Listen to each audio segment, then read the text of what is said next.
In this video, we'll show you how to reuse a game template and also adjust the settings of the template. We're currently in a logged in state and we're in the Create Game Wizard segment.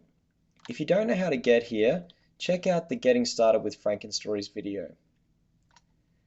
I've selected my image and word prompt. I've also added some round instructions and my settings are ready to go. I'll name my game.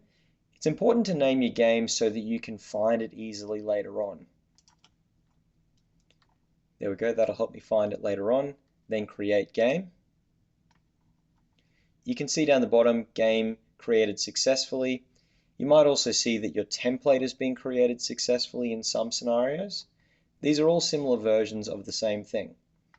What you can do now is I can go back and edit those settings if I like. So I can go to click on Edit Settings, and I might decide that I need to adjust the character limit or the writing timer or any other part of the game.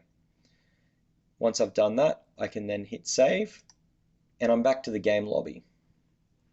Say you were doing some class preparation and you simply wanted to create a template for later use. You've already done this. So I can go back to my home page and I can go to Templates. There's the game template that we created.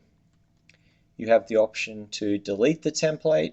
You can also rename the template if you've decided that it fits into a different category, just to find it easier later on. You can also reuse the template by clicking into it. From this point, we can assign the template or the game to a class. We can assign it as homework. We can also play a casual game. Before I do that, I'll show you here the option to edit the template. This will edit the template for all future use. This is different from editing the settings, which I'll show you next. I'll go into casual game. We're back in the game lobby. Students can join the game from here. And as I mentioned, we can go up and edit the settings. If we decided we wanted to change this particular game and not the template itself, we can go in and edit the settings from this point.